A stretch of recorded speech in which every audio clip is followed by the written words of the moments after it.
너무 오랜만에 뵙는 것 같아요. 그 선거나 이런 것 때문에 텀이 있어가지고 저는 제가 오늘 강의를 하는데도 강의 날인지 까먹고 있었어요. 제가 최근에 이제 그 대학 강의도 나가고 있는데 좀 전에도 이제 대학교 강의를 마치고 그러고 왔는데 제가 학생들한테도 그랬어요. 학생들이 공부하는 것보다 여기 거의 평균 연령이 평균으로 치면 한 60대에서 70대 되시는데 여기 어르신들이 너네보다 공부를 더 열심히 하신다고. 그러니까 너네도 열심히 해야 된다고 그런 얘기를 하고 왔습니다.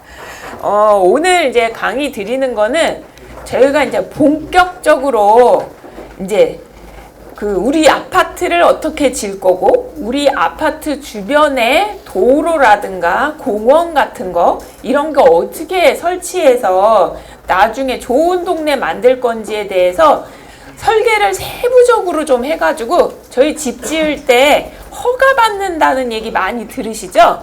예, 그런 허가와 같은 행위를 하는 게 바로 사업시행계획 인가입니다.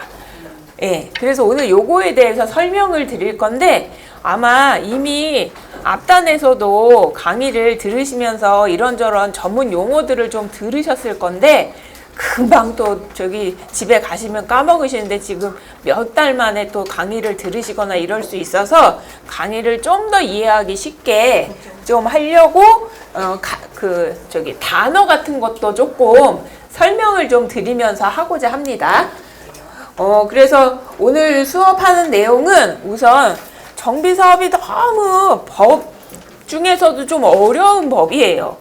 이런 집 짓는 거나 이 건물 짓는 거에는 다 관련된 법이 있거든요. 그 법 중에 가장 최고의 어려운 법이 도시및주거환경정비법. 예, 말씀하신 대로 도시정비법이라고도 하고 이것도 너무 길어. 도정법 이렇게 많이 부르시죠.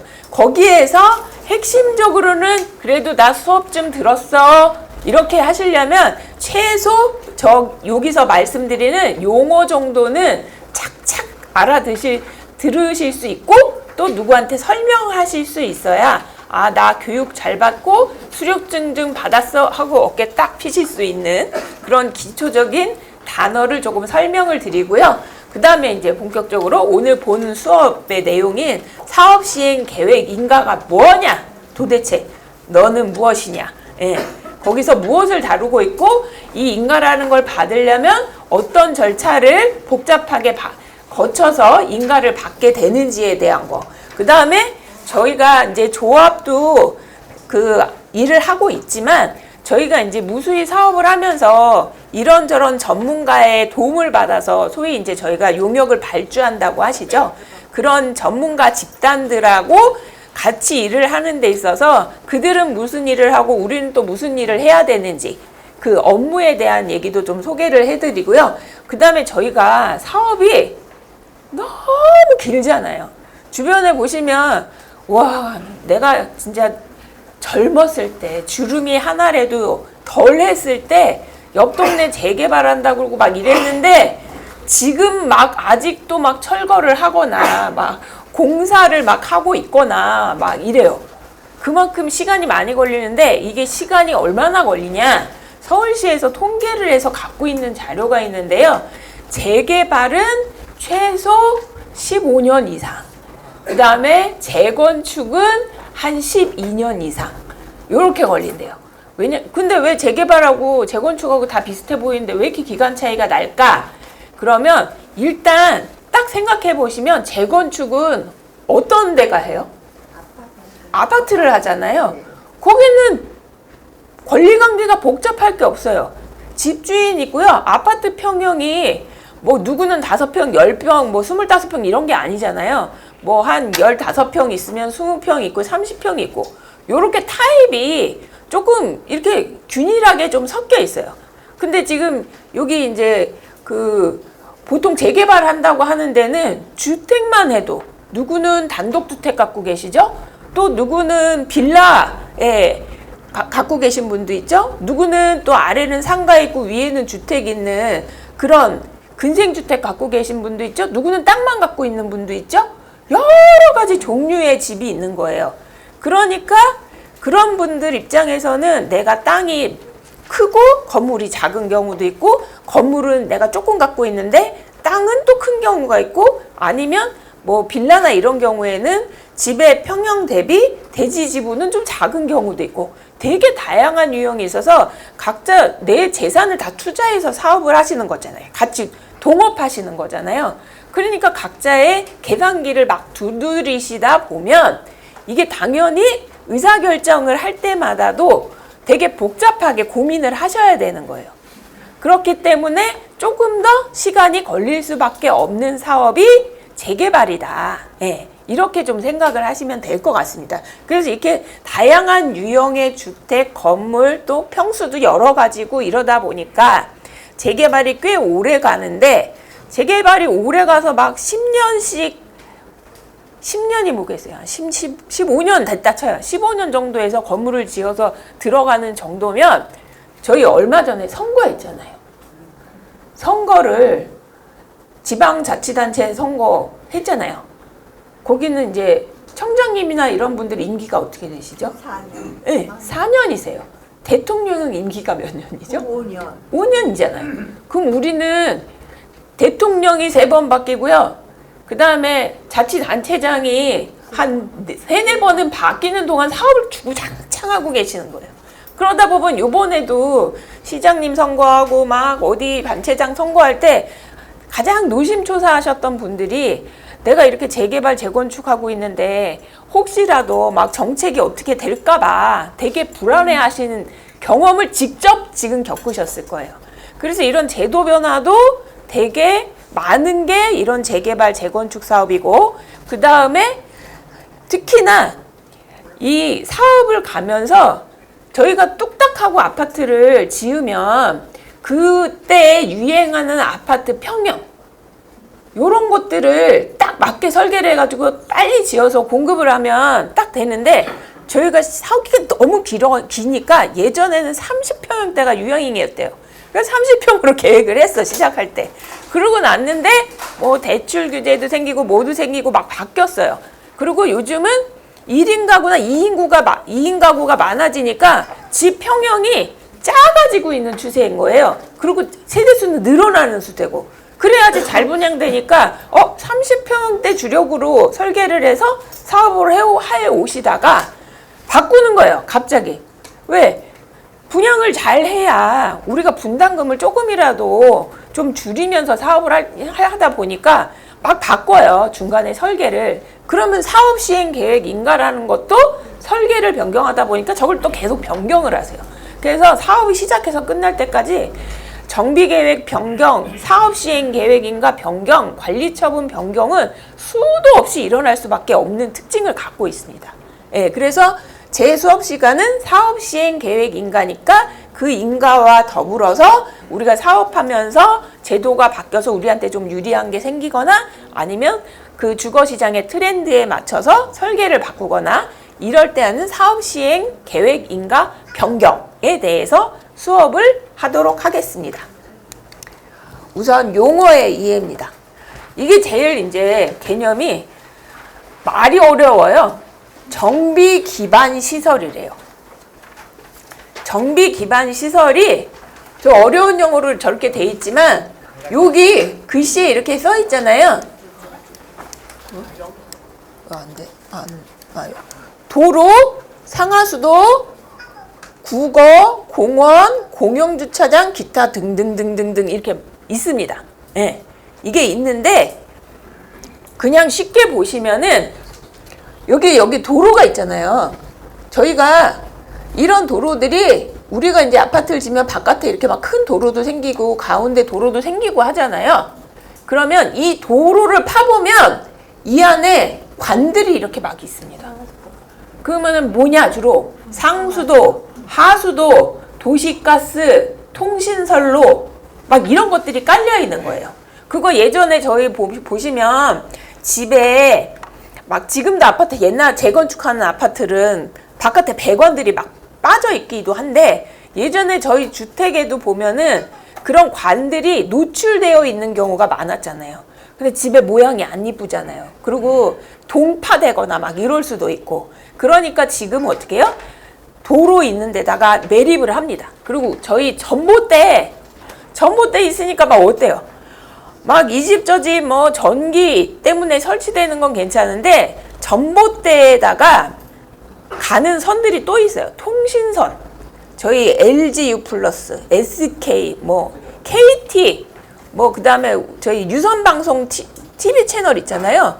그런 거 할 때 그 전봇대에다가 그 선을 다 걸어서 전봇대 선이 그렇게 복잡하게 많이 있는 거예요. 근데 누구네 집이 이사를 왔어요. 그래서 선을 설치를 했잖아요. 근데 이사를 나가면 선을 끊잖아요. 근데 그 선을 철거를 다 해야 되는데 철거를 안 해요. 그러니까 주렁주렁 거기에 매달려 있는 겁니다. 그러면 뭐가 불편해요?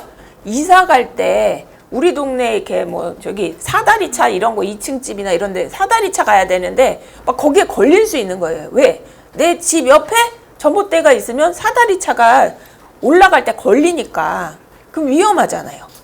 그리고 도로 같은 경우도 지금 이제 어지간한 데는 그래도 뭐 한 4m면 차량 한 대 지나가고요. 사람 한 명 이렇게 지나갈 수 있는 폭원이라고 생각하시면 돼요.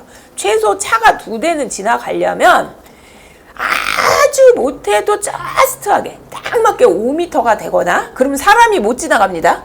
차가 2대가 겹쳐버리면 가장 기준적인 게 6m여야 돼요. 그러면 차가 다니고 2대가 왔다 갔다 할 수 있고 사람이 걸어 다닐 수 있고 요런 게 되는 거거든요.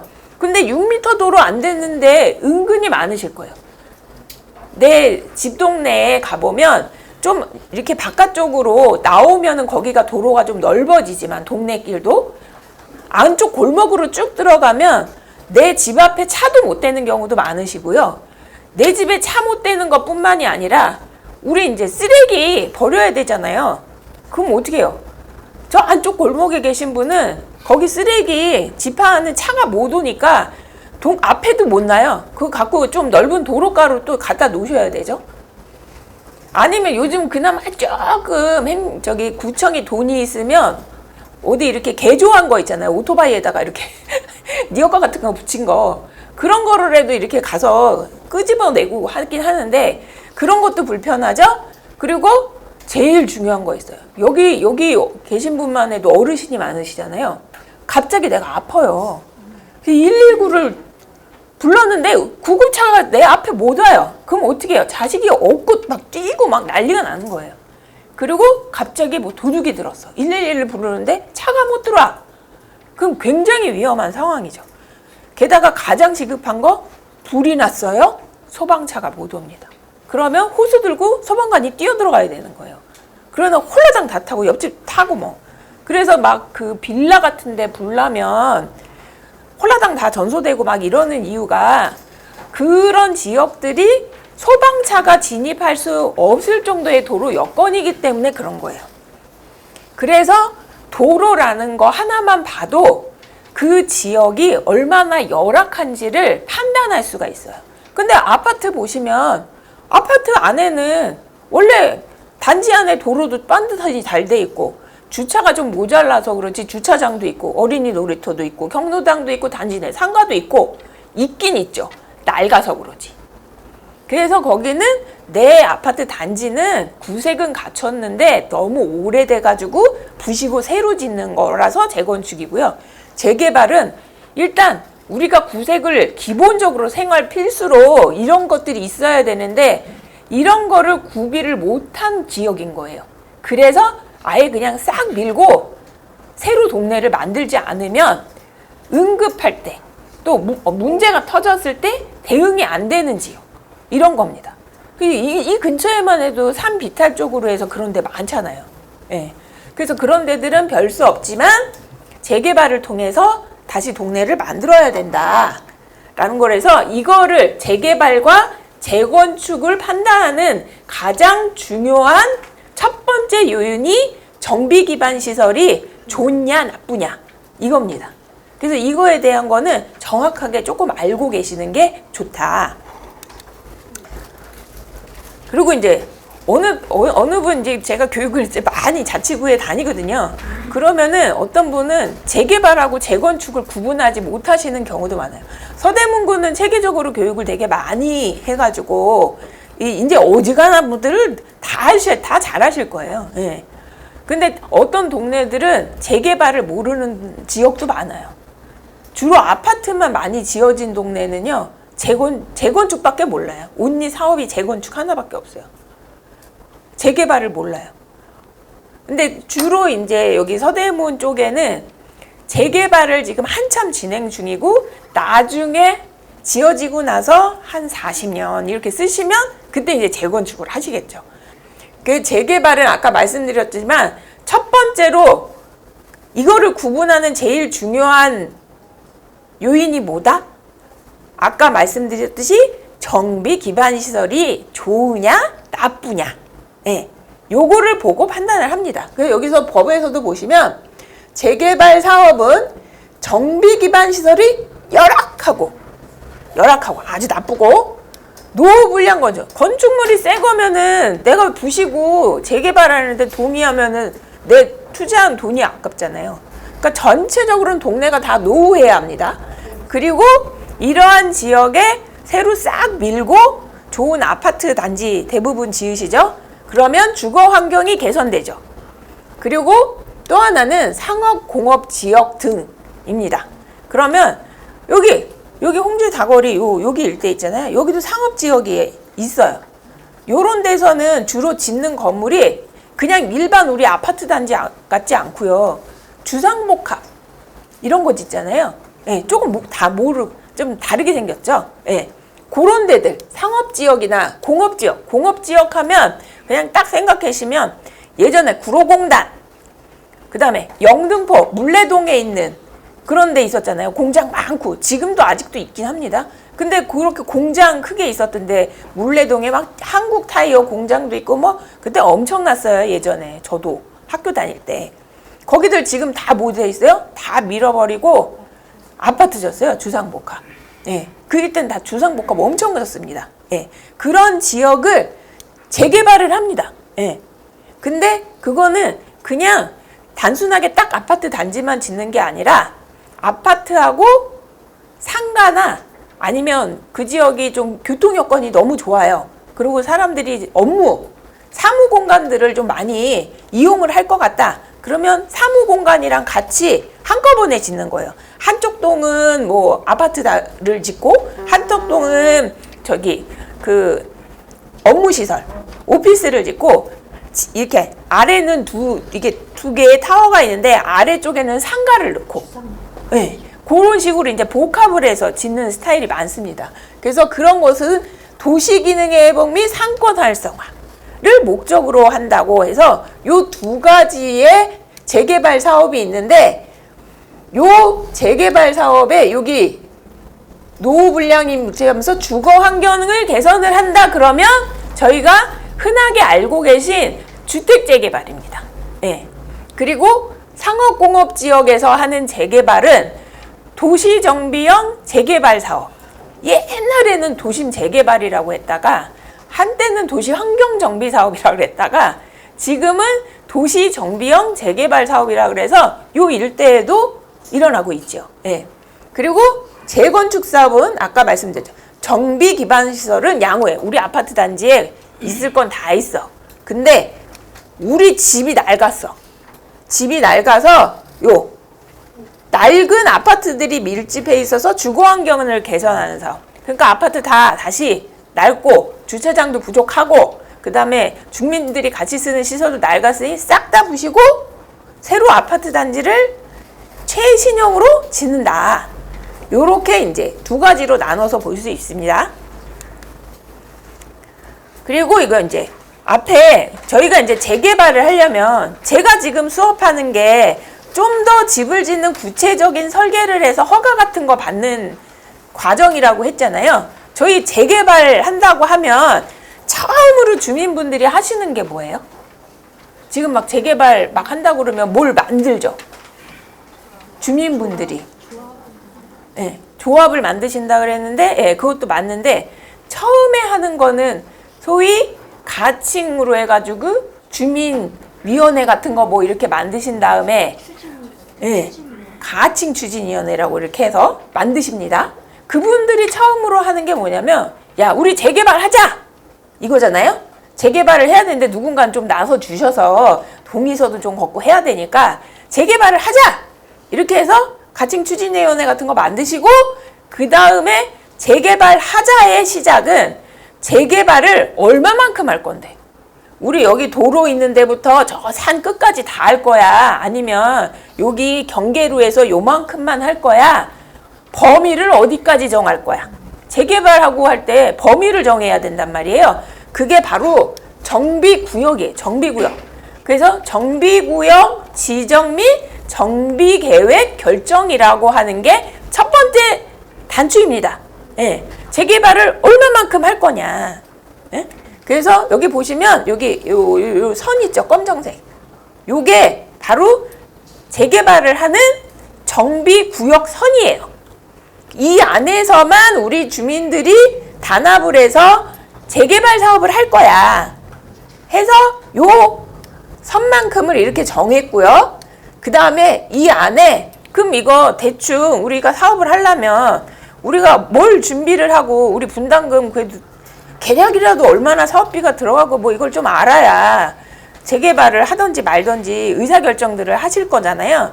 그럴 때 여기에 대해서 계략적으로 우리 아파트 용적률 얼마나 질 거고 높이는 층수는 또 얼마큼 할 수 있고 건폐율은 어떻고 그 다음에 옆에 도로는 몇 미터까지 확보를 해야 되고 주차를 얼마나 넣을 거고 공원은 얼마큼 지을 거고 이런 것들에 대한 내용을 만드는 게 바로 정비 계획입니다. 계획.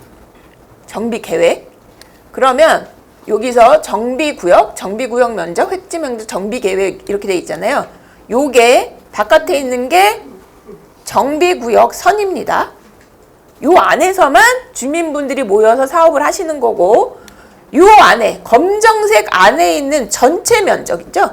요게 정비구역 면적입니다. 그 다음에 여기 보시면 획지 면적이라고 하면 요 안에 보시면 검정색 안에 여기 이렇게 요렇게 선이 그어 있고요. 여기 또 보라색 선, 초록색 선, 여기 보라색, 초록색, 여기 빈 데도 있고 이렇게 돼 있잖아요. 이게 바로 여기 우리 재개발하는데 이 땅을 어떤 용도로 땅을 쓸 거라고 정해 놓는 거예요. 그러면 여기 글씨 보이세요? 아무튼 땅을 이렇게 구분해 놨는데 여기 보시면 이게 이제 획지라고 하는 거예요. 땅을 구분해 놔서 해서 구획한다. 예, 구획한다 해서 획지선인데 요 노란색들은 아파트를 짓기로 한 거예요. 그리고 요런 초록색은 공원을 짓기로 한 거예요. 그리고 여기 파란색은 공공청사를 지어서 구청에 주기로 했고 나머지 보라색들은 이 안에 교회가 엄청 많았나 봐요. 그래서 교회가 가운데 막 이렇게 있었는데 교회가 한복판에 아파트 단지 있으면 안 되잖아요. 그러니까 교회는 바깥으로 빼가지고 지을 수 있도록 땅을 이렇게 구분해 놓은 거예요. 요런 게 정비 계획이다. 그리고 여기 보시면 여기 정비 기반 시설 아까 앞에서 정비 기반 시설은 도로, 상하수도, 뭐 전기 어쩌고저쩌고 막 있었잖아요. 그걸 다 정비 기반 시설인데 여기서 보면 도로, 어린이공원, 소공원, 도로 요거예요. 여기 바깥에 요렇게 되어 있는 거 여기 테두리에 여기 요만큼 있는 거 도로를 내기로 했어요. 그러면 그거에 대해서 도로의 면적에 대한 얘기가 있고 그 다음에 어린이공원, 그 다음에 소공원 여기다 하기로 했고 획지 1부터 9까지가 있어요. 그게 이거예요. 노란색, 보라색 뭐 요런 거. 이 획지에는 건물을 지을 거예요. 건물을. 예. 건물을 짓기로 한 겁니다. 그리고 각각의 이 획지, 건물을 짓는 이 획지별로 건폐율, 용적률 뭐 이런 것들을 다 정해 놓는 거예요. 그런 게 바로 정비 계획이다. 예. 이렇게 보시면 됩니다. 예.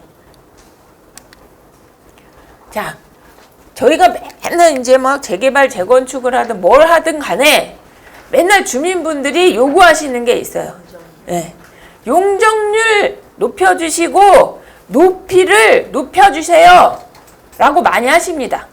왜 자꾸 용적률을 높여달라고 그러시고 또 높이를 막 높여달라고 하시는 걸까요? 돈이 조금 들어가. 돈이 작게 하는데 조금 분담금이 적게 들어가니까. 네. 분담금이 적게 들어간다고 생각을 하십니다. 근데 이게 좀 신중하게 좀 생각해 보셔야 돼요. 그러니까 대부분이 뭐라고 하시면서 이걸 더 달라고 하면 나의 분담금, 나 돈이 없어. 나는 땅하고 건물만 있지 난 돈은 없어. 네. 내가 가오는 있는데 돈이 없다. 이런 거예요. 그러다 보니까 돈을 마련할 수가 없으니까 어떻게 해야 돼요? 여분의 용적률을 더 받아서 그걸 팔아가지고 우리가 분담금 아파트 짓는 데다가 돈을 보태려고 그래. 그러니까 일반 분양분이 많이 늘어나야지 내가 팔아서 나 분담금 낮추니까 용적률을 많이 달라고 하시는 거예요. 근데 문제는 용적률이 공짜냐? 용적률은 공짜가 아닙니다. 용적률은 국가에서 기부 체납이라는 거를 갖고 교환해 주는 거예요. 교환해 줘. 도로를 많이 짓거나 공원을 많이 짓거나 아니면 뭐 청사 같은 거를 뭐 지어주거나 그 다음에 막 그 아파트 단지에 그 주민들이 같이 쓰시는 시설들 있잖아요. 그런 것들을 옆에 개발이 안 되는 지역이 있을 수 있잖아요. 예전에 우리 같은 동네에 있던 분들. 근데 거기는 재건축이나 재개발을 하기에는 좀 어렵다거나 이러면 그런 분들도 그런 시설을 같이 쓸 수 있게 개방을 하거나 뭐 이런 기타 등등의 여러 가지 요건들이 있습니다. 그런 것들을 하면 내가 용적률을 더 주고 높이도 높이게 해줄게. 더 높게 해줄게. 그게 공짜가 아니에요. 그러니까 주고받는 거예요. 이거는. 그래서 잘 계산이 돼야 되는 거예요. 그래서 기부 체납, 소위 기부 체납이라고 하는 거, 그 다음에 개방을 해서 내가 주지는 않아. 너한테 주민들이 쓰는 경로당이나 체육시설이나 이런 거 내가 너한테는 안 주는데 대신 이용하는 것만 공짜로 쓰게 해줄게. 요렇게 하는 거. 요런 것들하고 이제 같이 계산하는 법들이 다 정해져 있습니다. 그래서 그걸 갖고 용적률이랑 높이를 이렇게 교환하신다고 보시면 돼요. 그 과정 중에서 이제 연면적하고 연면적하고 용적률은 따로따로 알고는 계세요. 근데 연면적이라고 하면 건물의 그냥 합이잖아요. 면적 합계. 근데 저희가 용적률이라는 거를 산출할 때에는 용적률은 이게 땅이 있어요. 요 땅에 건물의 면적이 몇 배냐를 얘기하는 거거든요. 몇 배냐? 그럼 여기 그림을 보시면 100이에요. 땅의 면적이 100이고 그 다음에 요 한 층이 50씩이에요. 그러면 여기서부터 지하까지 다 더하면 얼마예요? 200이잖아요. 근데 용적률을 계산할 때는 지하를 뺍니다. 지상에 있는 것만 더하는 거예요. 그래서 요즘 아파트 짓는 데들이 대부분 평지에 아파트 짓는 경우가 강북엔 별로 없어요. 강남은 원래 논밭 있고 산 있는 거 다 깎아가지고 평지로 만들어서 아파트들을 다 지어놨었기 때문에 국가에서 영동지구 개발이라고 해가지고 한 거거든요. 그랬으니까 거기는 지하가 원래도 없어요. 예. 이 구름지가 막 이렇게 없단 말이에요. 근데 여기는 지금 다 주변이 막 산이고 막 이러잖아요. 그럼 어떻게 해요? 어쩔 수 없지만 우리는 지하가 생길 수밖에 없어요. 원래도. 왜냐면 도로가 어떻게 표현하지? 여기 있다.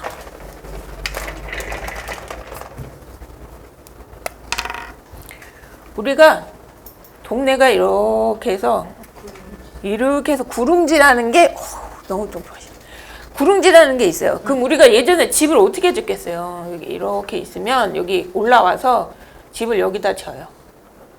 한 채 졌어요. 여기 두 채 졌어요. 또 여기다 이렇게 집을 져요. 이렇게 계속 집혀집니다. 이렇게 막. 근데 여기에다가 이제 아파트를 지려고 그래요. 그러면 이거를 좀 이렇게 평평하게 해야 되잖아요. 이렇게 평평하게 해야 됩니다. 그러면 어디가 땅 위고 어디가 땅 아래인지를 모르잖아요. 그러면 이런 것들을 이렇게 계획을 할 때 이렇게 다 잘라봅니다. 이렇게 잘라놓고 이거를 평균을 내요. 이 깊이에 평균을 내서 야, 여기가 지상 1층이라고 우리는 친다. 예, 이렇게 합니다. 예, 그래서 요 아래는 지하야. 우리 법상 여긴 지하야. 그럼 어떻게 하냐? 여기 위에 아파트를 줘요. 그리고 이 아래에 주민 편의시설이랑 주차장을 막 지으시는 거예요. 그럼 어떻게 돼요? 우리 예전에는 지상처럼 느꼈던 거를 지하로 쓰니까 여기에 아파트를 훨씬 더 많이 짓는 게 되는 거예요. 이게 만약에 선이 내려갔어요. 그러면은 여기에 주차장 넣고 다 쓰고 이만큼 이제 아파트가 올라가잖아요. 예. 요런 구조입니다. 그래서 요즘에 보면은 땅을 막 깎아요. 이렇게 중간에 쳐가지고 여기가 면적이 안 들어가니까 이 깊이를 깊게 하는 게 설계에는 유리한 거예요. 그럼 용적률은 위에서 다 가져가니까 여긴 용적률이 포함 안 되는데 주민 편의시설들 넣고 주차장도 여기에 더 넣을 수 있고. 그렇게 깎다 보면은 문제가 되는데 싱크홀 문제도 많이 발생해요. 아, 싱크홀은 그거는 단순히 그냥 이렇게 판다 그래서 생기는 건 아니고요. 이제 주변에 물의 흐름이라는 게 있어요. 원래도 땅을 파면. 근데 그 물 흐름을 막기 위해서 공사를 할 때 조치를 하는 것도 있고 하는데 그게 좀 약간 부실이 생겼거나 아니면 다 계산을 했음에도 불구하고 물의 흐름이 바뀌거나 이럴 수가 있어요. 예. 그래서 100% 그게 다 위험한 건 아니에요. 기본적으로 저희가 언론 보도상에 좋은 기사는 안 나오고요. 나쁜 기사가 부각이 돼서 나오다 보니까 그런 것들에 되게 예민해 계시는데 저희 전기차 있죠? 전기차 화재 한번 나면 난리가 나시죠?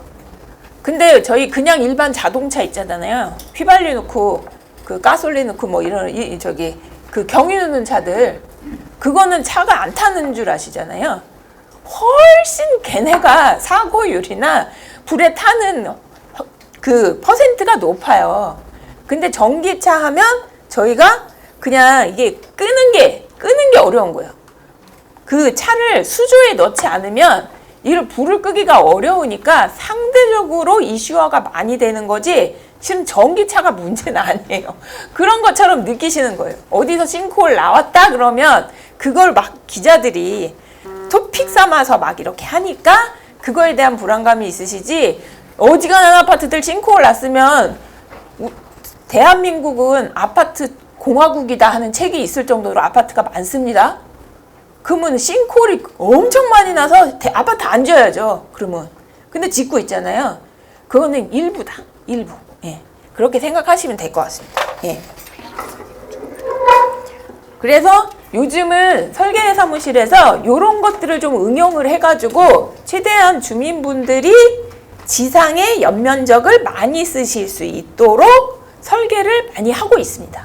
근데 마찬가지로 이런 게 이제 심의에 갔을 때 너무 너네 과도하게 이거 너무 결국은 파진 않았는데 판 거예요. 결국은 없던 지하가 원래 자연스럽게 있을 수밖에 없는 지하인데 이렇게 너무 하지 마. 어? 왜 그러는지 다 알아요. 전문가들이. 그래서 서울시에 가서 이제 뭐 전문가들이 봐서 심의하고 한다고 하잖아요. 그러면 이런 것들을 이제 조정을 해주죠. 예. 너무 과도하게 이거를 막 올렸다 내렸다 막 하면 그거를 조정을 받는 것들이 좀 있습니다. 이 용적률은 뭐다? 연면적을 대지, 이 땅에 얼마나 건물을 많이 짓느냐를 얘기하는 건데 거기서 빠지는 면적이 뭐다? 지하층 면적은 용적률에 넣지 않는다. 예. 그리고 건축 면적 건폐율입니다. 예. 건축 면적은 그냥 쉽게 말씀드리면 여기 칠판이 있어요. 여기 250mm인가? 이게 한 개 동짜리 건물이라고 하고 여기에 제가 땅이 이만합니다. 건폐율은 뭐냐? 제가 이렇게 놓으면 여기 네모에서 이 물병이 차지하는 면적이 크죠? 근데 제가 만약에 이거를 세웠어요. 그러면 뭐가 보이세요? 그냥 동그라미 보이시죠? 이거예요. 건폐율은.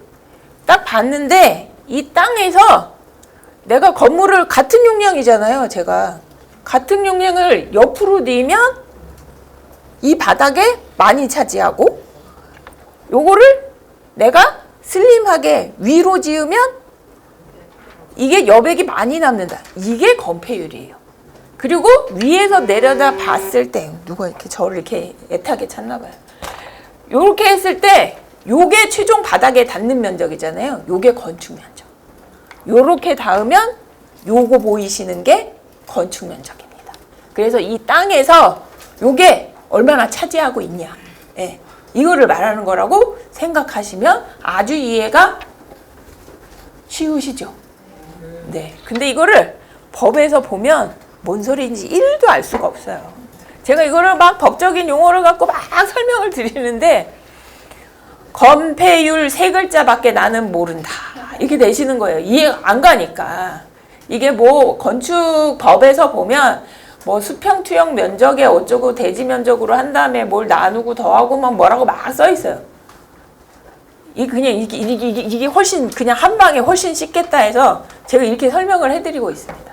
그리고 건폐율은 누가 계산한다? 건폐율은 누가 계산하나요? 용적률은 누가 계산하나요? 설계사무실에서 하죠. 그러니까 개념만 있으시면 되는 거예요. 예. 그래서 여기서 보시면 아까 말씀드린 게 여기 이것만 봐도 어려워요. 여기 보시면 지어진 또는 지어질 건축물을 하늘에서 내려다 이것도 제가 다 뜯어 고친 거예요. 수평 투영 면적 어쩌고저쩌고 막 써 있습니다. 그래서 차지하고 있는 비율을 말한다. 그래서 대지 면적이 100평에 건폐율이 60%라고 정해지면 결국은 100평 곱하기 60%. 퍼센트면 곱하기 할 때 0.6인 건 아시죠? 요즘 계산기에 퍼센트도 있으니까 누르시면 돼요. 하면 60평이다. 예, 예. 요렇게 하고, 그러면 건폐율이 우리 아파트 지을 때 어떤 의미를 갖느냐. 그러면 건폐율이 예를 들면 이런 거를 이 같은 용량으로 이렇게 지어요. 그럼 어떻겠어요? 넙대대한 게 이렇게 막 지어져 있으면 너무 꽉 차 보일 거잖아요. 근데 이거를 요렇게 짓고 요렇게 짓고 요렇게 짓고 하면 어때요? 이게 대지가 널찍널찍하니 하니까 우리 아파트 단지에 조경도 좀 좋게 할 수 있고 아파트 단지 안에 산책로도 만들 수 있고 한 거잖아요. 건물이 들들어 차니까 여유 공간이 단지 내에 많아진다. 그러면 이거하고 연동해서 생각해 보시면 이게 통째로 하면 용적률인 거죠. 이 안에 다 차 있는 게. 그리고 요 높이가 층수입니다. 결국 건폐율, 용적률, 층수는 그런 작용을 하는 거예요. 만약에 요게 25층짜리다. 그러면 요거 비례해서 요렇게 높이면 이거는 한 5층짜리다. 그럼 5층짜리를 같은 용적에서 이렇게 짓는 것보다는 이거를 층수를 높여서 슬림하게 이렇게 지으면 아파트 단지가 여유 공간이 많이 생기고 단지 내에 조경 특화하는 공간들도 많이 생기고 그래서 훨씬 쾌적함이 좋아진다 라고 생각하시면 되는 거예요. 그래서 건폐율, 용적률, 높이 이게 상호 이런 작용을 하고 있기 때문에 건폐율, 용적률, 높이 요거를 세트로 계속 제가 이렇게 보여주시는 이거를 좀 이미지화해서 머리에 두고 계시면 돼요.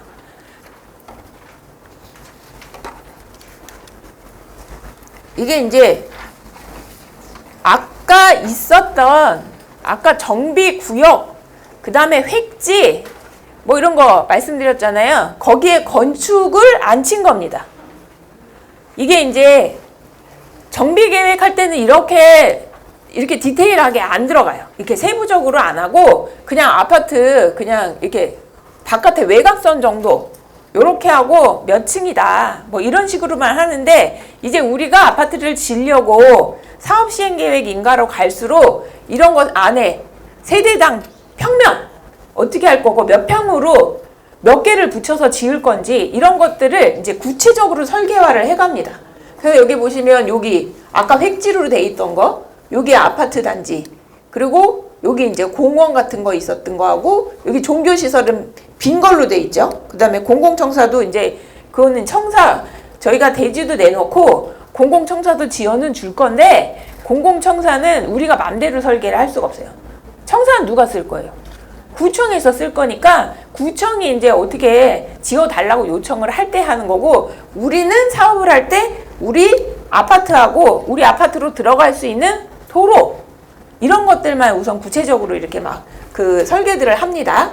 그래서 여기에 있는 내용들이 아까 정비구역, 정비계획을 기반으로 요렇게 디테일화 저기 세부적으로 이렇게 설계를 해 나가면서 이제 사업시행계획인가라는 걸로 진행을 하게 된다 입니다. 용어에서 토지 등 소유자, 이것도 아마 잘 아실 거예요. 근데 이제 어디 가서 이제 교육 들으셨으니까, 나 교육 받았으니까 나 좀 알아 할 때 요거는 잘 알으셔야 돼요. 재개발 사업은 정비구역 내 토지, 건축물 또는 지상권자가 토지 등 소유자가 될 수 있습니다. 토지 소유자, 건물 소유자, 그 다음에 지상권자. 근데 지상권자가 아시는 분도 있고 모르시는 분도 있어요. 지상권자라는 게 지상에 무엇인가 행위를 할 수 있는 권리를 등기에다가 적어 놓은 거예요. 지금 뭐가 없을 수도 있어요. 건물이 지어 있으면 당연히 건물 등기가 있을 건데 그 위에 아무것도 없어요. 근데 뭔가 행위를 할 수 있는 권리를 등기부등본에 지상권자 땡땡이 이렇게 적으면 그분은 그게 권리를 내가 소유권처럼 인정을 받으시는 거예요. 그래서 토지 등 소유자는 재개발 사업에서는 정비구역 내, 당연히 정비구역 내여야겠죠. 토지, 건축물, 지상권자. 이 세 분이 이 세 가지 종류가 토지 등 소유자가 되고, 재건축 사업은 정비구역 내 우리 아파트를 사고 팔 때, 야, 나는 너한테 땅만 팔게. 나는 건물을 지고 있을 거야. 이 되나요? 안 되죠. 세트잖아요, 이게. 땅하고 건물이 세트잖아요. 그거를 구분 소유권자라고 법에서는 얘기합니다. 예. 이 건물은 물론 구분이 돼 있지만, 땅 자체는 아파트 단지 하나잖아요. 거기에 각 동이 있고, 그 땅을 다 한꺼번에 나눠서 갖고 있는 거죠. 예. 구분해서 어딘지 몰라요. 내 땅이 어딘지 모르는데 그냥 아파트가 500세대 단지인데 여기가 뭐 5,000평이다. 그러면 그거를 거기에 있는 주민들이 다 공동으로 지분을 쪼개서 갖고 계시는 겁니다. 위치를 지정할 수는 없지만. 예. 그래서 정비구역 내 건축물과 그 부속 토지, 예. 요렇게 세트로 갖고 계신 분들을 구분 소유권자라고 하고, 그분들이 토지 등 소유자이다. 예. 그리고 조합원은 토지 등 소유자, 1차는 무조건 그 안에 토지 등 소유자는 다 그냥 있는 겁니다. 내가 뭐든 소유를 하고 있으면. 예. 근데 조합원이 되는 건 좀 다른 얘기예요. 예. 조합원은 사업에 참여한다는 거거든요. 사업에 참여하는데 재개발 사업은 선택의 여지가 없습니다. 예. 그냥 너나 나나 동의 미동의 할 거 없이 다 조합원이 강제로 되시는 거예요. 그리고 재건축 사업은 조합 설립에 동의하신 분만 조합원이에요. 그래서 재개발에서는 조합원들을 강제로 제명시키거나 이럴 수가 없어요. 근데 재건축은 만약에 처음에 조합 설립에 동의했어요. 근데 조합에서 사업을 원만하게 추진을 하고 있는데 계속 뭔가 문제를 일으키시잖아요. 그러면 조합에서, 그러니까 총회에서 결의를 받아서 그분을 막 제명시키는 경우도 있어요. 그러니까 이게 합법이냐, 합법이지 않느냐가 중요한 게 아니라 제명 처리를 하고 그 다음에 소송으로 가는 거예요. 그러면 그 반대하시는 분들이 그냥 이해 가능한 범위에서 문제를 이렇게 주장하시면 되는데 얼토당토 아는 걸 자꾸 문제 제기를 해서 다수가 사업을 가는데 자꾸 발목을 잡으면 금융비용도 늘어나고 좋은 시기도 다 보내고 다 지나면 우리 사업성 안 좋아지고 아파트 건립해서 내가 입주할 시점도 늦어지고 다 안 좋아지는 거예요. 그렇기 때문에 그런 조합원들은 이제 막 제명 처리를 하고 계시는데 실제 법에서는 그게 가능하지는 않은 걸로 알고 있어요. 소송을 가서 판결을 좀 받아봐야 되는 상황이고 제명을 내가 그냥 동의를 했지 문제 제기를 했다고 제명을 할 수 있다? 이게 과연 맞는 것인가는 좀 논란은 있지만 어쨌거나 재개발은 토지 등 소유자 전원이 모두 강제적으로 조합원이 되는 거고 재건축은 조합 설립에 동의하신 분만 조합원이다. 예. 그러면 동의를 안 하신 재건축 토지 등 소유자 분들은 어떻게 되시는 거냐? 예, 그렇습니다. 매도 청구를 합니다. 조합에서. 조합 설립 인가가 나면 우선 조합 설립에 동의 안 하신 토지 등 소유자, 그 아파트 상가 갖고 계신 분들을 대상으로 매도 청구를 해서 법원에 가서 저희가 이거 사업하는 사업주, 조합인데요. 이분들이 사업 참여를 안 하신대요. 그러니까 적정한 가격을 법원에서 평가해 주시고 소유권을 저희한테 강제로 팔도록 판결을 내려주세요. 이렇게 하는 겁니다. 네. 그리고 사업 시행자. 그냥 보통은 다 이제 조합이 사업을 하니까 조합만 생각하시는데 다양한 방법으로 사업 시행자들이 나옵니다. 예. 조합을 구성, 주민들이 일단 정비구역 내 토지 등 소유자가 사업을 하기 위해서 회사를 설립하시는 거라고 보시면 돼요. 여기 주민분들이 내 갖고 있는 부동산을 출자를 하시는 거예요. 회사에. 조합은 우리 공동사업자예요. 회사를 설립하시는 거라고 보시면 돼요. 그래서 거기에 우리 회사에도 가면 대표, 사장, 뭐 이사, 감사 뭐 이런 거 다 있잖아요. 그런 것처럼 민법의 사단법인을 준용을 해서 정비사업자 조합을 구성하면 그래서 장이 되는 조합장이 있고 이사님들이 있고 감사가 있고 하는 겁니다. 그분들이 이제 등기에 조합을 설립하면 관할 법원에 가서 등기를 해요. 우리는 사람이 태어나면 동사무소에 가서 출생신고하면 뭐가 생겨요? 주민등록 등본이 생기잖아요. 회사는 설립을 하면 관할 법원에 가서 법인 등기부 등본이라는 걸 만듭니다. 예. 거기에 그분들이 쭉 이름이 들어가는 거예요. 예. 그리고 조합인 경우도 있고 저희가 이제 여기 이제 서대문에도 있을 건데 도저히 주민들이 사업하기엔 사업성이 너무 안 나오는 거예요. 그럼 공공에다 일단은 사업을 다 맡기잖아요. 그럼 공공은 사업을 무조건 잘 해야 돼요. 왜? 공공이 뭐예요? 우리가 낸 세금으로 운영되는 기관들이에요. 거기가 망하면 어떻게 해요? 난리 나는 지역 주민만 망하는 게 아니라 그거는 불특정 다수의 국민들이 낸 세금으로 운영되는 기관이기 때문에 모두에게 피해를 주는 거예요. 그리고 공공이 개발을 하면 인센티브 같은 걸 더 줍니다. 망하지 말라고. 예. 예. 그래서 용적률이 더 높기는 해요. 근데 이제 주민분들 입장에서는 그냥 옛날에 대부분 이게 LH나 SH가 사업을 하다 보니까 갖고 계신 선입견이 좀 있으시잖아요. 예. 뭐 LH 아파트다, 막 임대 아파트처럼 짓는 거 아니냐, 아파트 후진 거 아니냐, 브랜드는 뭐냐 이러시는데 그런 것들은 개선이 많이 되긴 했지만 아직도 그런 이제 고유의 예전부터 갖고 있는 인식들도 있고 실은 공공재개발 하면서 100% 완벽하진 않기 때문에 문제점들이 조금씩은 있어서 그렇게 공공재개발이나 공공재건축이 이렇게 막 일반처럼 많이 사업이 활성화는 되고 있지 않긴 합니다. 이제 지금 정부에서 이제 어떤 식으로든 이제 활성화를 해서 빨리 주택을 공급하도록 하겠다. 이런 기조이기는 하죠. 그리고 최근에는 이제 신탁사, 재건축 사업에 특히 신탁사한테 사업을 다 맡깁니다. 그리고 중요한 의사결정을 할 때 주민들의 의사를 물어서 사업을 하는 신탁사 지정개발 방식이 있는데 요것도 장단점은 좀 있어요. 신탁사는 그 태생이 금융기관이에요. 즉 은행 같은 곳이라는 거예요. 그럼 은행에서 사업한다고 돈을 뭐 10원 한 장 허투루 쓰면 어떻게 되는 거예요? 내 10원을 걔가 맘대로 쓰고, 이게 개발 사업이니까 재개발 재건축하면 조단위 사업이에요. 거기에 신탁사가 사업을 조금이라도 못하거나 돈을 허투루 썼다. 그럼 어떻게 돼요? 은행을 관리 감독하는 게 금융감독원입니다. 마찬가지로 금융감독원에 조사를 받아요. 늘 끊임없이. 그러니까 돈 쓰는 게 막 이렇게 편하게 쓸 수 없는 구조의 회사예요. 그래서 대부분의 주민분들은 저기가 신탁사가 돈을 많이 갖고 있으니까 사업할 때 우리가 돈이 모자라가지고 사업을 못하는 경우가 많잖아요.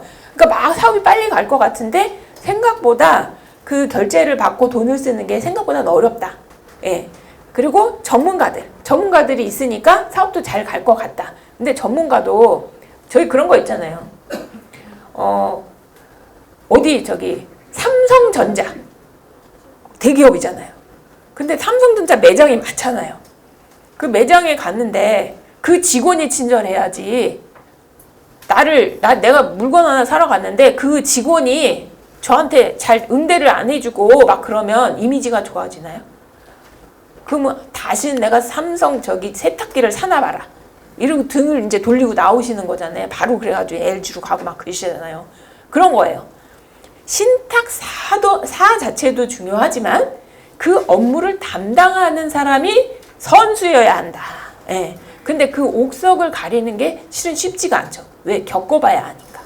그래서 그 신탁사 방식의 요즘 트렌드이기는 하지만 그런 것 장단점이 좀 있다라는 거는 좀 알아두시면 좋고요. 그 다음에 유일하게 이제 토지등 소유자 방식이 굉장히 낯설은 방식이세요.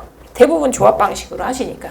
요런 거는 대부분이 법에서는 20인 미만 하나의 재개발하는 이 사업 구역이 거기에 소유자가 20명 미만 국공유지 포함해서 그러면 19명까지만 있어야 되는 거예요.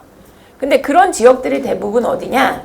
상업지역이나 중공업지역에서 도시정비형 재개발 사업이라는 거를 할 때 공장 부지가 이렇게 막 크게 있거나 건물이 좀 크게 갖고 있거나 이러면 소유자가 별로 없을 수가 있어요. 그런 데서 이제 그분들이 저기 조합을 안 하고 생각해 보시면 이렇게 보시면 돼요. 여기 장사가 원래 잘 됐어요. 근데 옆에 나는 장사 잘 돼. 근데 옆에가 점점 관리들도 동네 관리가 안 되고 하면서 점점 상권이 죽어가요. 그러면 그 영향을 저도 받죠. 근데 나는 집은 뭐 저기 좋은 데 살아. 그리고 꼭 난 여기는 그냥 가게를 좀 목 좋은 데로 옮겨가면 좋겠어. 그런 경우가 많아요. 실은 도심에서도. 그러면 그런 거를 전문적으로 이제 디벨로퍼라고 하죠. 예. 디벨로퍼가 약간은 이제 언론 보도상에서는 저기 먹튀라는 둥 뭐 이렇게 좀 안 좋게 표현되는 경우가 많은데 실제로 저희가 그 아파트도 그렇지만 일반 뭐 그 좋은 오피스 우리 자식들 대기업 가면 좋은 건물에서 근무하잖아요. 그런 건물들을 만들어내는 사람들이 디벨로퍼예요. 다 그런 게 지어지면 다 성공했다고 생각하시는데 실은 그 디벨로퍼들도 성공률이 한 3분의 1 정도밖에 안 돼요. 잘 되면 사업가고요. 못 되면 사기꾼입니다. 예. 그래서 3분의 1밖에 안 되니까 올바로 평가받을 수 있는 디벨로퍼가 수가 적다 보니까 다 먹튀라고 하는 거예요. 예. 그래서 그런 사람들이 주로 좋은 프라임 오피스 만들어서 대기업에다가 팔거나 호텔 같은 거 지어서 팔거나 이런 것들을 하는 사업에 그게 바로 토지등 소유자 방식으로 거기에 있는 것들을 땅을 이렇게 사서 개발을 하는 그 개발 방식이 이제 재개발일 뿐인 거예요.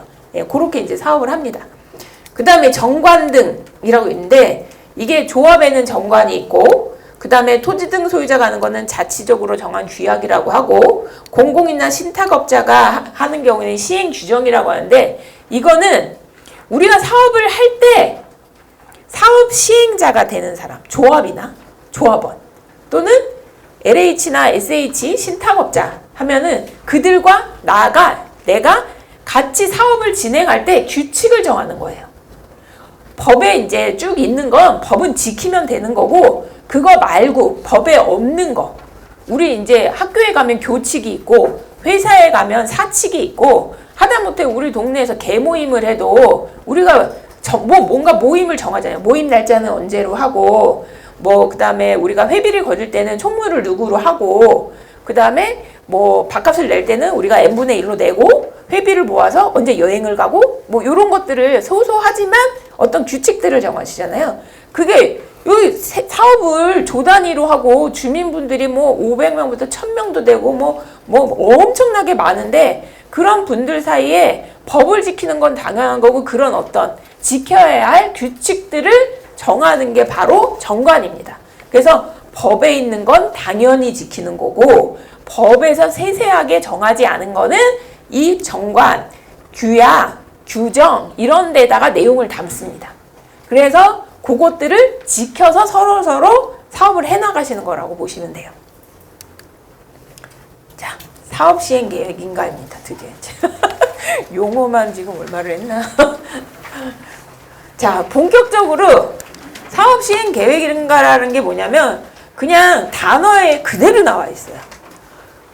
사업, 우리가 하는 사업이 재개발, 재건축이잖아요. 재개발, 재건축 사업을 하는데 시행이 뭐예요? 우리가 하는 거잖아요. 하는 거. 이 사업을 하는 데 있어서 계획. 우리 뭐 하다못해 여행을 가도 계획을 수립을 해야 되고, 우리가 뭐 하다못해 집에서 냉장고를 바꾸더라도 돈을 얼만큼 뭐 적금을 들어가지고 산다든지, 뭐 이거 카드를 무이자 할부로 해가지고 몇 달 동안 그 납부하는 계획을 수립한다든지, 뭐래도 계획을 수립을 하잖아요. 근데 이거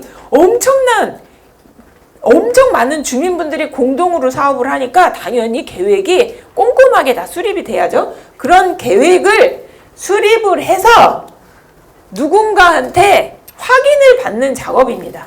예.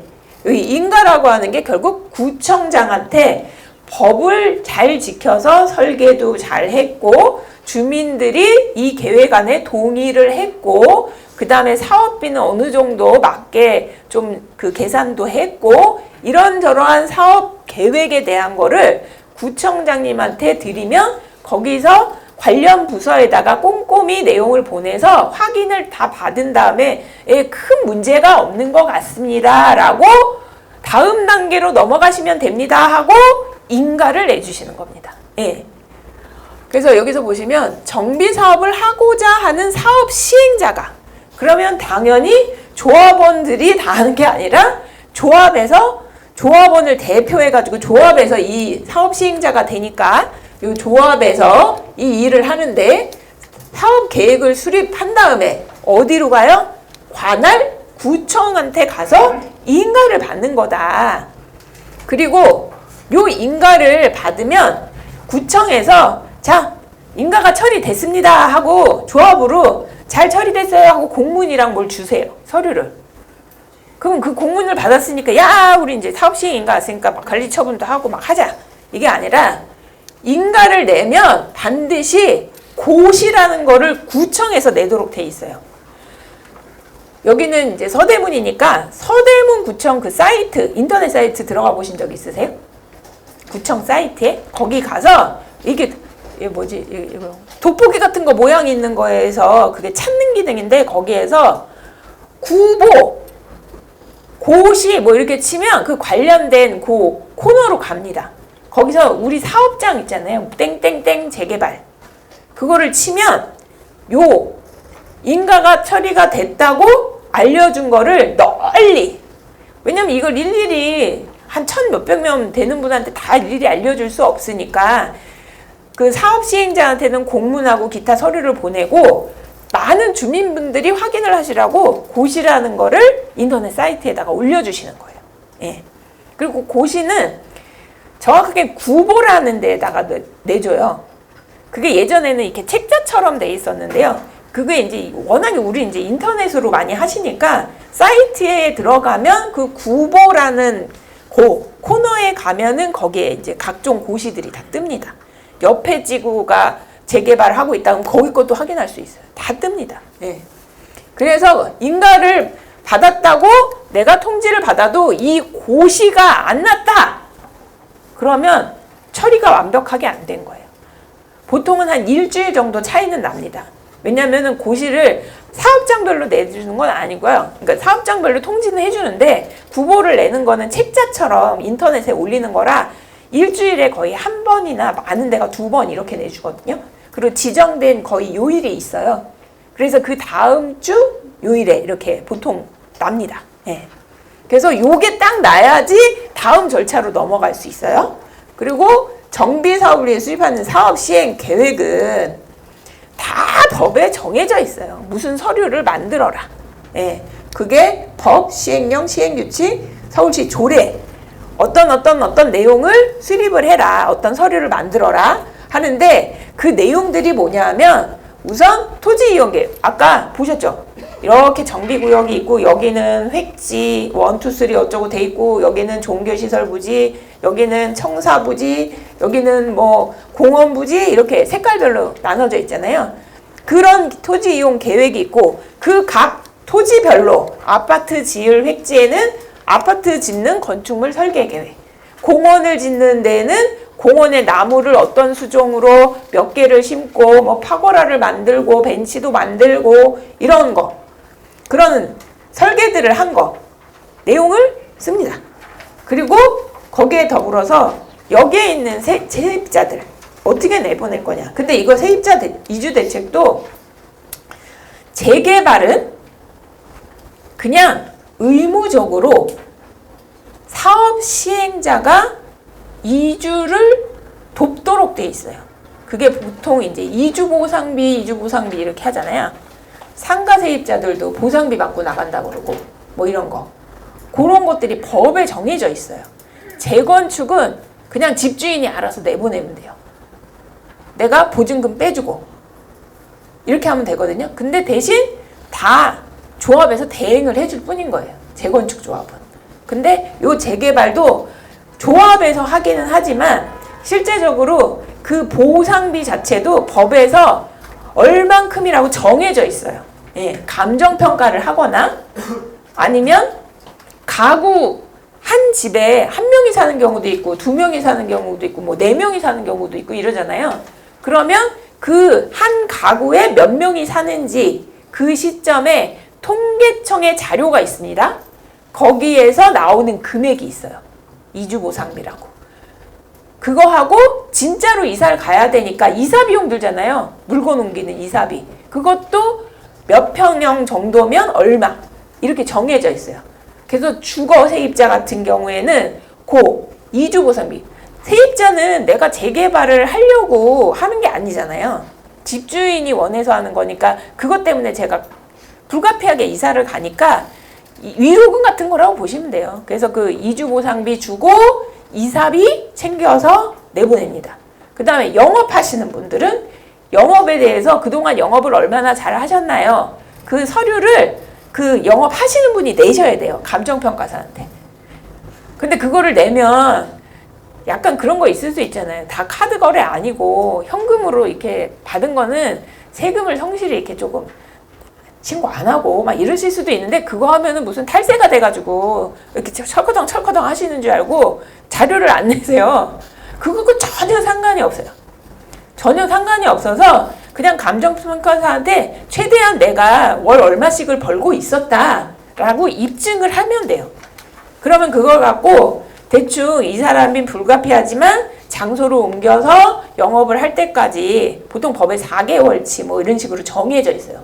그게 예전에 뭐 3개월치였다가 막 이렇게 바뀌는데 지금은 이제 뭐 조금 더 주면 뭐 용적률로 더 조합에다가 주거나 이런 제도도 있거든요.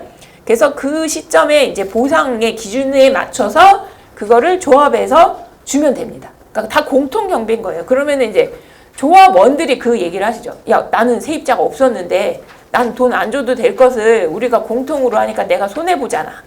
근데 이거는 공동의 사업이잖아요. 공동의 사업이니까 그렇게만은 할 수 없다. 예. 그걸 다 이런 보상 체계를 다 알고 사업을 하는 거기 때문에 나는 빼줘라 이런 거는 있을 수 없는 거예요. 예. 공통 경비로 그냥 나가는 수밖에 없습니다. 그래서 특히나 이제 조합원이 되시는 경우에 재개발에서 상가 세입자하고 그전에는 월세도 좀 너무 이제 오래된 동네니까 월세도 싸게 재고 보증금도 좀 낮춰주고 막 이러셨단 말이에요. 근데 그때까지 사이 좋다가 재개발해가지고 나가라는 때만 되면 그때 진짜 좋은 관계가 180도로 바뀌어요. 왜냐하면 내가 너무 저렴한 보증금과 월세로 영업을 하고 있었기 때문에 주변으로 이사를 가잖아요. 그러면 주변에는 보증금이랑 월세가 너무 높은 거예요. 그러니까 난 이거 갖고 이제 알아봤더니 갈 수가 없어요. 그러니까 우는 거죠. 한 푼이라도 더 보상을 좀 해달라. 그것 때문에 이주가 늦어지면 누가 더 손해일까요? 조합원이 더 손해가 발생하는 거예요.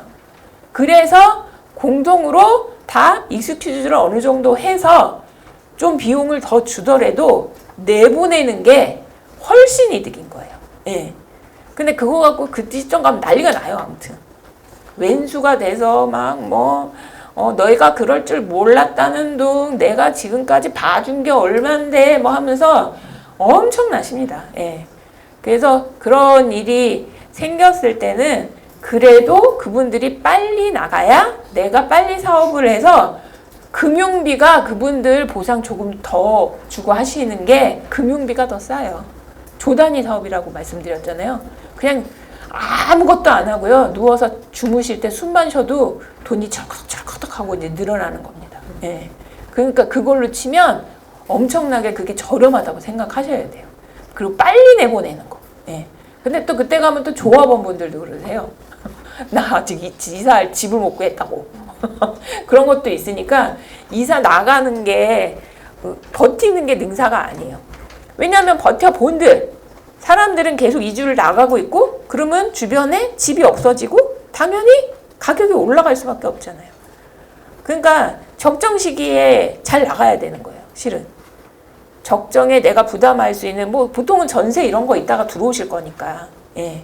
그래서 그런 시점도 조합원도 그렇고 세입자도 그렇고 그런 판단을 좀 잘 하셔야 된다. 그래서 세입자에 대한 이주 대책이나 그다음에 그런 정비 사업비 저희 이거 사업하는데 전체적으로 사업비 얼마나 들지 이런 것들도 추정입니다. 내역은 매출이 됐던 우리가 비용을 쓰든 이건 다 추정일 수밖에 없어요. 사업이 끝이 나야 결과물이 나오잖아요. 근데 막 이 추정한 걸 갖고 그때는 비례율이 107%였는데 왜 자꾸 비례율이 떨어지냐 막 계속 이제 분란이 다 그거예요. 현장마다. 그러니까 분담금이 우리 자꾸 늘어나지 않냐. 그러면 시공사를 바꾸자. 일반 분양분을 더 늘려야 되니까 뭐 설계를 바꾸자 막 이런 얘기 하시는데 문제는 그 시간만큼이 얼마큼 나한테 앉아서 비용으로 발생하는지를 같이 고민하셔야 돼요. 왜냐하면 수천 명이 같이 사업을 하는데 그게 좋아하는 분도 있고 안 좋아하시는 분도 있잖아요. 그렇기 때문에 그게 결코 능사가 아닙니다. 그리고 저희가 여기 어르신들이 훨씬 잘 아시죠. 오랜 기간 사시면서 물가가 떨어진 적이 있는지. 물가 나는 진짜 엄청 떨어져가지고 진짜 엄청 행복한 적이 있었다. 손 들어보세요. 물가가 올라가서 나 죽겠다. 손 들어보세요. 물가가 올라가서 죽겠잖아요, 지금. 그러면 공사비가 올라간다는 얘기는 다양한, 지금 더 문제가 전쟁 터졌잖아요.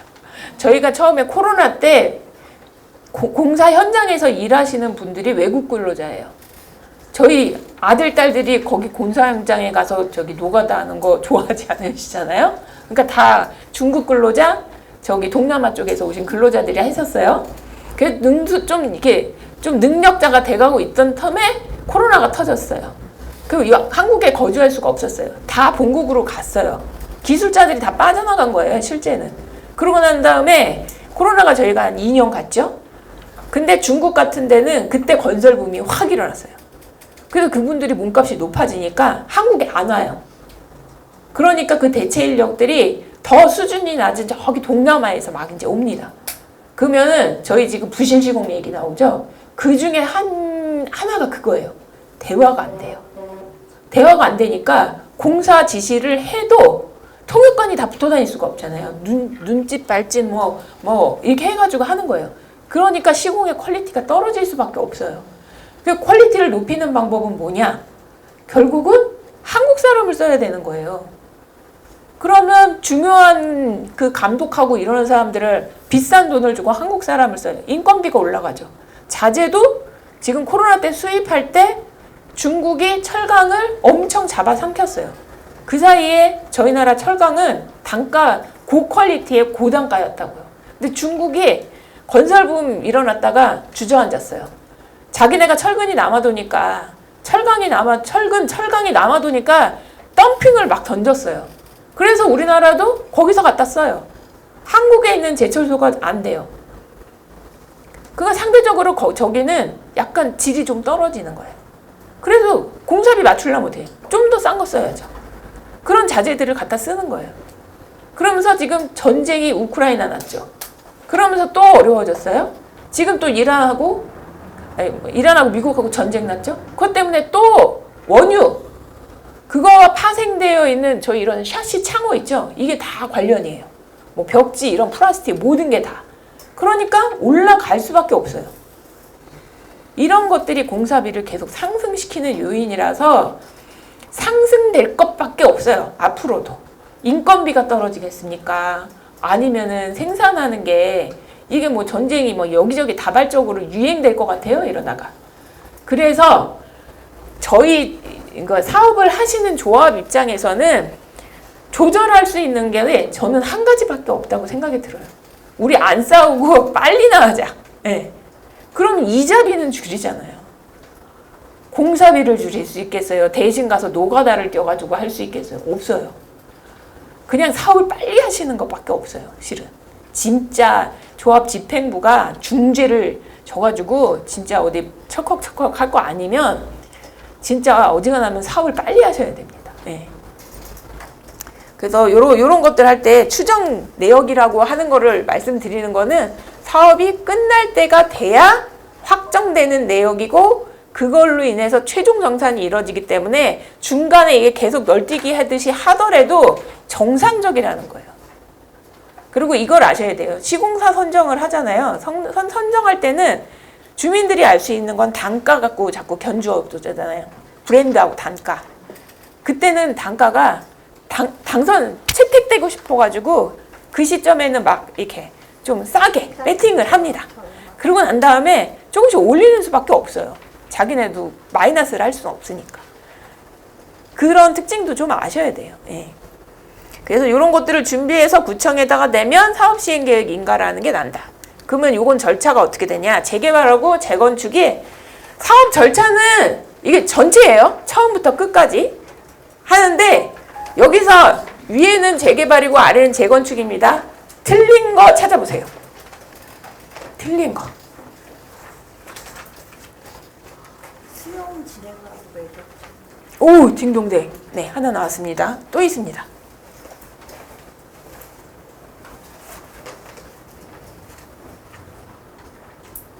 잘 찾아보세요. 잘.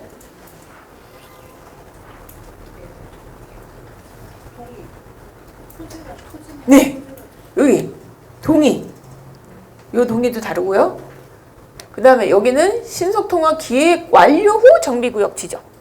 이고 여기는 정비구역 지정하면서 자문을 한다. 네, 이렇게 돼 있고요. 그 다음에 여기 보시면 요런 동의서. 요런 동의가 다르고 재건축은 뭐라고 말씀드렸어요?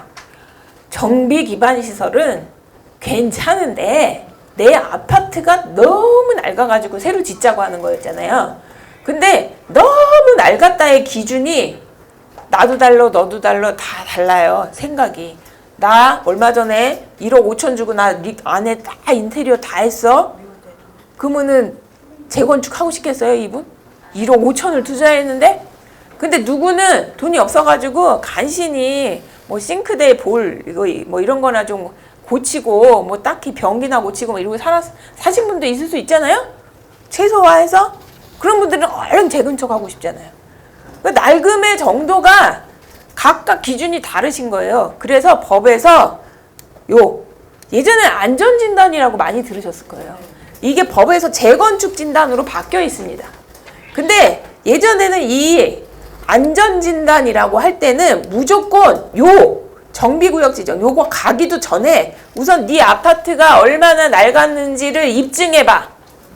그래서 재건축 진단을 이 앞에서 무조건 해서 통과가 됐었어야 돼요. 그게 통과가 되면 재건축, 통과가 안 되면 리모델링으로 많이 했죠. 예. 근데 지금은 어지간한 아파트들이 서울에 다 30년은 넘었어요. 그러니까 법적 기준은 넘어섰어요. 근데 실질적으로 진짜 재건축을 해야 되는지 여부를 판단하는 거는 여기 사업시행인가, 저희 지금 수업하고 있는 사업시행인가 받을 때까지 결과서 갖고 와. 근데 당연히 통과가 될 줄 알았는데 해봤는데 모질라요. 그러면 우리는 어떻게 된다? 재건축 하시면 여기서 그냥 홀드하고 있어야 되는 거예요. 재건축 진단이 결과가 나오도록. 그러니까 저는 이제 이런 강의를 할 때 미리 좀 말씀을 드리는 편이에요. 여기까지 갈 때까지 넋놓고 있다가 하지 말고 시공사도 불안할 수밖에 없어요. 그냥 자기가 봐서 전문가니까 이거 좀 애매할 수 있는데 그러면 조합한테 우리 시공사 들어가기 전에 안전진단을 좀 해놔라. 진짜 갈 수 있는 건지. 이거를 판단해달라고 할 수도 있거든요.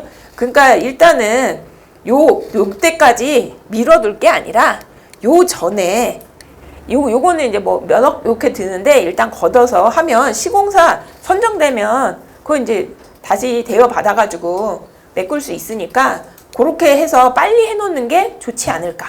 예, 여기 가 있다가 이것도 안 되고 저것도 안 되면 진짜 다 폭망하시는 거예요. 여기까지 들어가는 돈이 얼마겠어요. 용역비들도 엄청 많이 들어가고 주민분들은 막 벌써 꿈에 부풀으셔가지고 이사 갈 집도 막 나름 고민도 하시고 막 이랬을 건데. 그래서 그런 게 있다. 그 다음에 아까 매도 청구는 1차로는 조합 설립 인가 하고 나서 여기 반대하신 분들이 요때 끝나고 나서 매도 청구를 일단 한번 하고요. 그 다음에 여기 조합 설립 인가할 때 동의했어요. 근데 쭉 가서 사업 시행 인가도 받고 관리 처분을 갔는데 분담금이 너무 많이 나오는 거예요. 내가 아무리 사채를 끌어다 와도 내가 도저히 분담을 못하겠어요. 그 돈을 마련할 길이 없어요. 그럼 어떻게 해요? 별 수 없이 포기를 할 수밖에 없겠죠. 그러면 그런 분들도 이때는 매도 청구를 다시 진행을 할 수밖에 없습니다. 네. 크게 요런 이제 차이가 있고요. 이제 제가 한꺼번에 많은 걸 좀 가르쳐 드려요.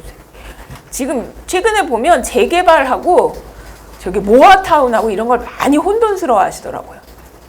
왜냐면 바깥에서 보면 얼핏 비슷해 보이거든요. 네. 근데 우리가 말하는 재개발의 절차는 이렇게 돼 있고요. 저희가 이제 소규모 주택법이라고 하는데 가로주택 있죠? 가로주택. 많이 들어보셨을 건데 가로주택을 여러 개 모아둔 거 같은 거를 모아타운이라고 해요. 그게 원래 법적으로 모아타운이라는 말은 없습니다. 소규모 주택정비관리 지역이라고 하는데 여러 개의 사업이 그 지역 안에서 일어날 수 있게끔 이렇게 정해놓은 거예요. 그 규모가 재개발만 해요.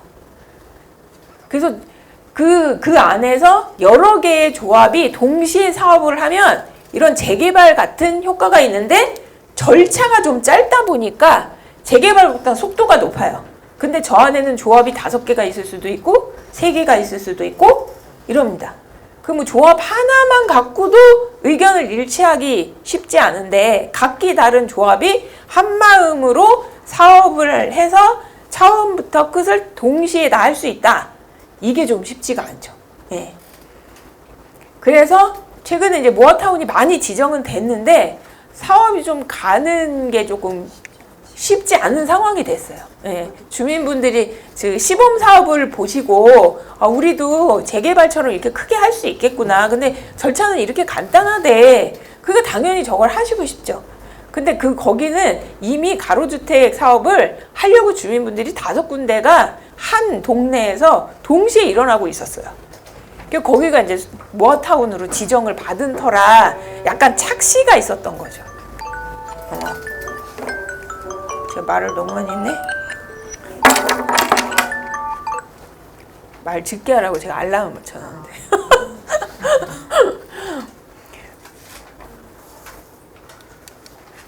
자, 이제 사업시행계획인가 세부 절차입니다. 우선 정비사업 관련해서 우리가 정비구역이라는 걸 정하면서 정비계획을 이렇게 만들었다고 했잖아요. 건폐율, 용적률 높이, 우리 도로 어떻게 내주고 공원 어떻게 만들 거고 이런 거 큰 계획이 있으면 그거에 맞춰서 아까 보셨던 아파트 막 배치돼 있고 이런 거 보셨죠?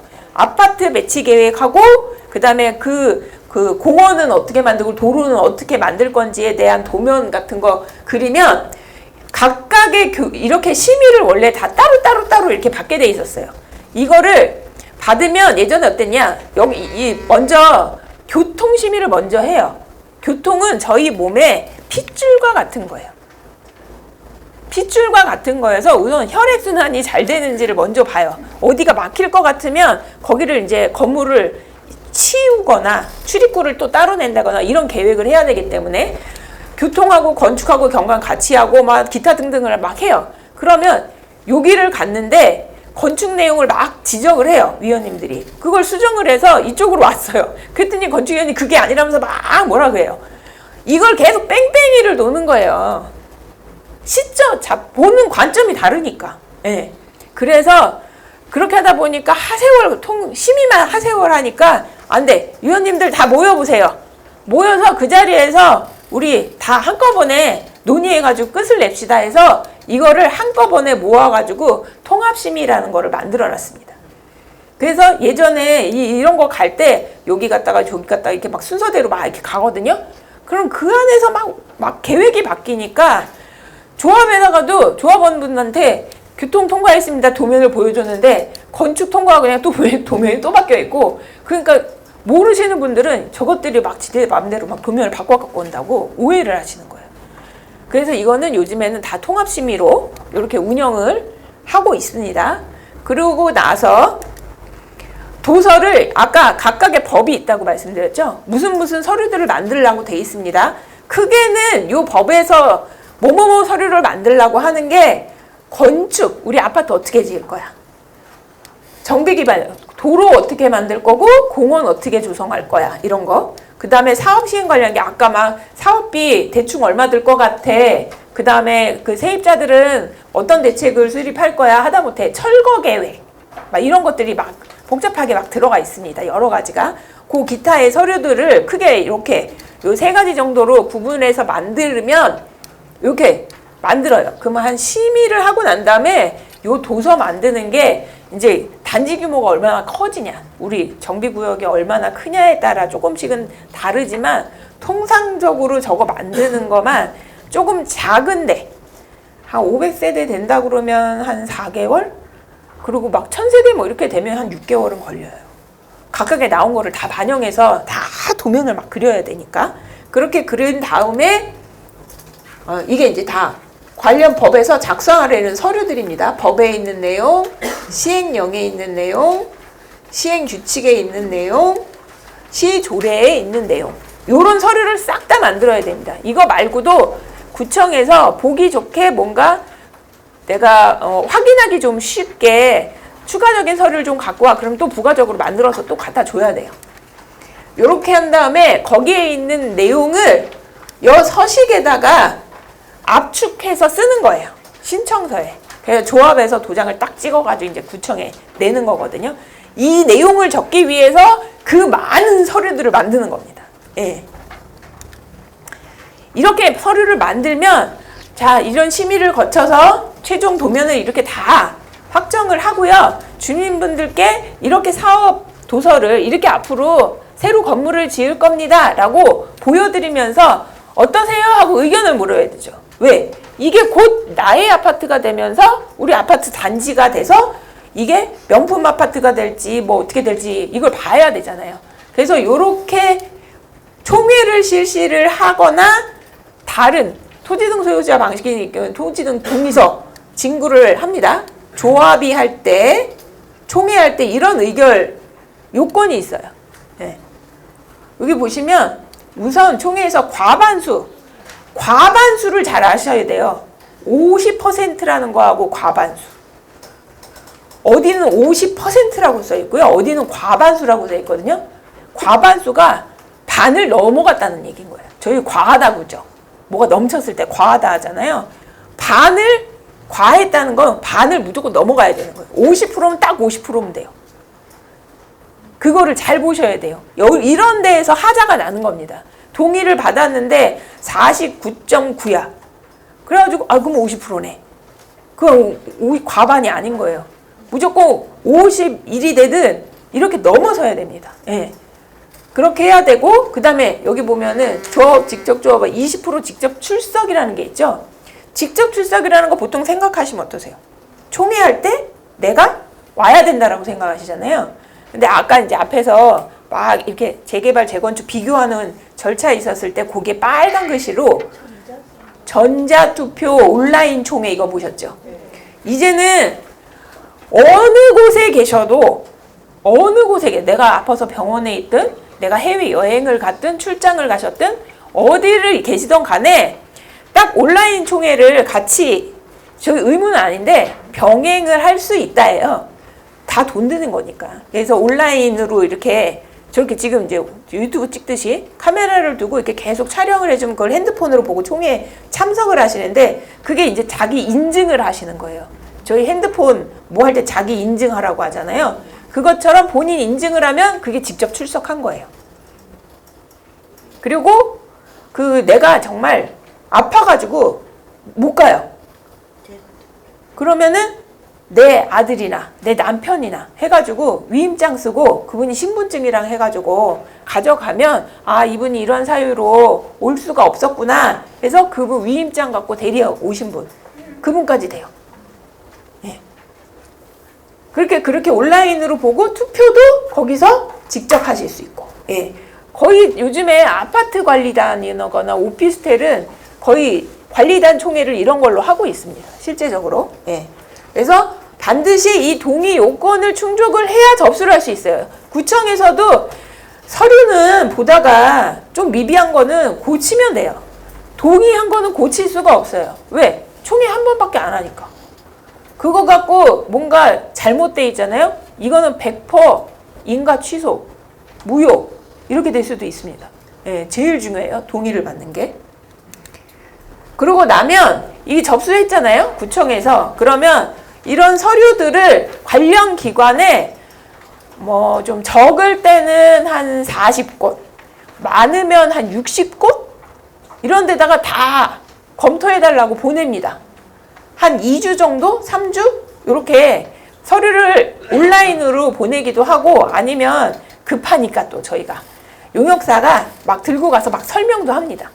그래서 거기서 괜찮아요. 그럼 저희가 이제 의견을 드리겠습니다. 그러면 그 의견들이 다 취합이 되면 그거에 대해서 이거는 좀 고치라고 했으면 네 이거 이렇게 앞으로 고치겠습니다. 이런 의견을 바로바로 해가지고 유관부서에서 협의를 하고 협의된 의견에서 조치 계획을 다시 냅니다. 그 유관부서 예시인데요. 이렇게 많아요. 이게 건축 관련 뭐 해가지고 관련 기관들 뭐 이렇게 돼 있는데 이건 그냥 예시예요. 예시. 제가 이제 일할 때 어디 있는 거 하나 예시로 이제 들고 온 건데 여기 보시면 번호를 보세요. 얼마나 많은지. 아까 이거 간단해서 41곳이에요. 네. 더 많아요. 네.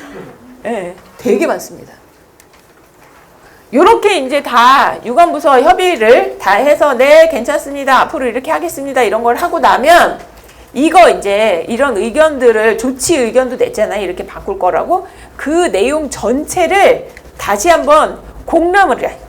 주변 그 인접 주민들도 이 아파트 지면 영향을 좀 받을 수도 있잖아요. 그러니까 불특정 다수한테 막 보여주는 거예요. 근데 이거 공람합니다. 라는 거 자체는 누가 하느냐? 구청에서요. 구청에서 내가 이거 이제 인가 처리를 하려고 하거든? 그러니까 마지막으로 의견이 있으면 의견을 내세요.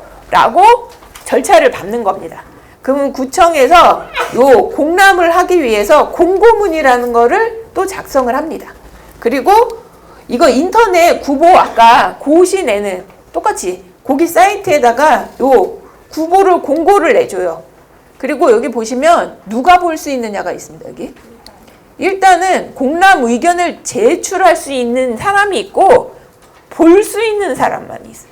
여기 보면 경비구역 내 토지 등 소유자 또는 조합원, 정비사업 이해관계자, 일반인. 예. 일반인이라는 거는 실제적으로 인접지역에 있는데 나 1조 피해 받는 것 같아. 모르니까. 원래 1조 피해 있을 수도 있어요. 근데 이제 사업을 하면서 합의를 보고하면서 하거든요. 그래서 뭐 그런 이런 저런 의견을 낼 수는 있습니다. 그리고 이렇게 공람을 하고 난 다음에 공람 의견 심사라는 거를 해요. 그럼 막 여기저기서 막 의견을 냈을 수 있잖아요. 뭐 재개발을 반대한다도 내고 우리는 저기 담장이 걸쳐 있는데 거기를 개보수 해줘야 된다. 왜냐하면 정비구역 포함 안 돼 있는데 어쩔 때는 포함된 집하고 담벼락 경계가 저쪽으로 넘어갔거나 아니면 그 집 담이 우리로한테 넘어갔거나 이럴 수도 있어요. 그럼 담 부셔야 되잖아요. 그럼 뭐 부시면 새로 뭐 그쪽으로 만들어준다든지 이런 걸 할 수도 있는 거예요. 그래서 하는데 여기서 유일하게 채택 안 되는 의견이 있어요. 재개발 반대한다. 이런 거는 채택이 안 돼요. 왜? 다수가 지금까지 오면서 얼마나 의견을 묻고 우리가 찬성한 주민들이 대다수 많이 있었기 때문에 했잖아요. 그러니까 재개발 반대합니다는 의견 채택이 안 됩니다.